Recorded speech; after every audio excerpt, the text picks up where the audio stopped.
Bab 49. Di pasar ikan timur kota, ada seorang pria bernama Handoko yang berusia sekitar 27 atau 28 tahun dan baru saja menjabat menjadi penguasa pasar ikan terbaru.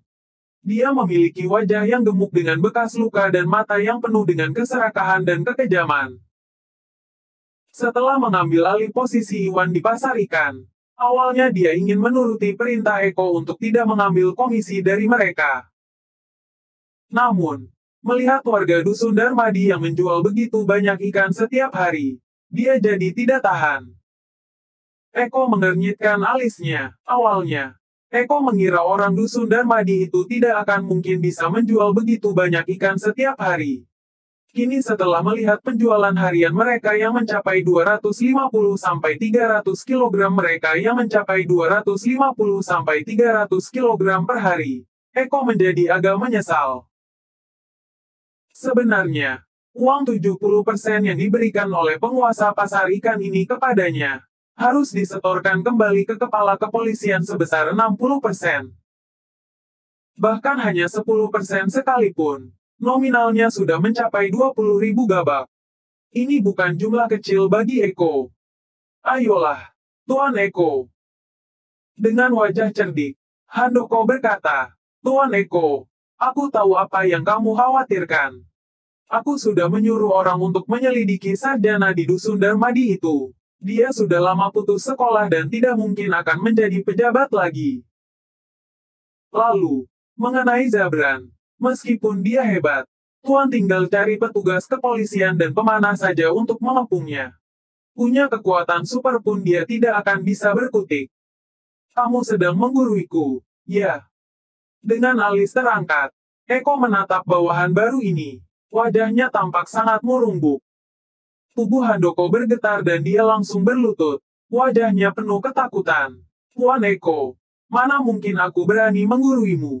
Aku hanya seorang preman kecil. Kini, aku bisa menguasai pasar ikan semua berkat dirimu. Aku sangat paham bahwa setiap ucapanmu akan menentukan nasibku. Jadi, semua ucapanku ini adalah demi kebaikanmu. Eko menatapnya sambil tersenyum. Dia sangat puas terhadap sikap Handoko. Bukannya aku tidak mendengarkan nasihatmu. Handoko berkata dengan wajah getir. Meski aku mematahkan kaki Iwan dan menggunakan kekerasan untuk mengendalikan orang-orang di pasar ikan. Namun, orang-orang dari dusun Darmadi sama sekali tidak dikenakan biaya. Padahal mereka menjual begitu banyak ikan setiap hari. Sementara orang yang penjualannya sedikit malah kita kutip biaya. Hal ini membuat semua orang menjadi tidak senang. Bahkan, ada beberapa orang yang mau meniru cara kerja orang dari dusun Darmadi. Kalau hal ini terus berlanjut, bisnis di pasar ikan akan hancur. Semua bawahanku mulai mengatakan hal-hal yang tidak menyenangkan. Dengan kemampuanmu, sangat mudah bagi Tuan Eko untuk menindas kelompok perusuh ini. Jadi, kenapa Tuan Eko malah begitu menghargai sekelompok orang itu dan tidak mau mengambil uang mereka? Duk-duk-duk. Eko mengetuk-ngetuk jarinya di atas meja sambil tersenyum sinis. Kamu kira aku akan takut dengan seorang sarjana dan tukang pukul? Aku punya banyak cara untuk menghadapi mereka. Hanya saja, Bupati saat ini baru menjabat dan situasi di kantor kabupaten masih belum jelas. Kalau aku bertindak sekarang dan menimbulkan masalah, tidak ada yang tahu apa yang akan terjadi. Beberapa hari yang lalu, orang-orang dari dusun Darmadi menangkap kepala desa Pimola dan pergi ke kantor kabupaten untuk mengajukan keluhan. Pada akhirnya, Bupati benar-benar memenjarakan kepala desa tersebut dan menghukumnya dengan 3 tahun penjara sebagai tahanan politik. Di kantor kabupaten, ada sebuah panggilan tidak resmi.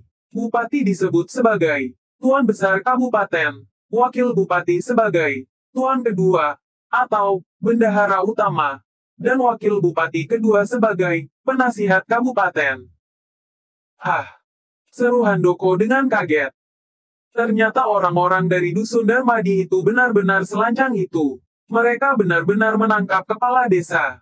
Kepala desa juga merupakan seorang pejabat. Tetapi Bupati justru tidak berpihak padanya. Malah membantu orang-orang kampungan tersebut. Eko tertawa sinis sambil berkata, takut. Ya. Tidak takut. Dengan keringat dingin di dahinya, Handoko berkata dengan berani, "Selama Tuan Eko memberi perintah, aku akan melakukan semuanya."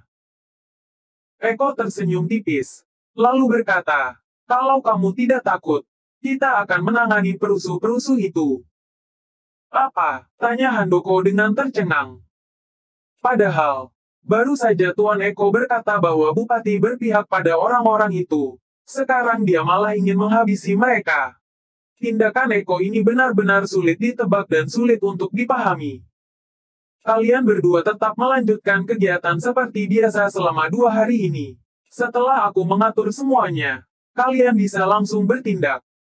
Raut wajah Eko sangat sulit ditebak. Baiklah.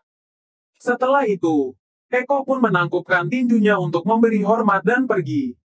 Dalam hatinya merasa antusias, sekaligus takut. Jika mereka bisa mengendalikan orang-orang dari dusun Darmadi, tidak akan ada lagi orang yang berani melawan mereka di pasar ikan. Namun, ucapan Eko membuatnya tidak mengerti.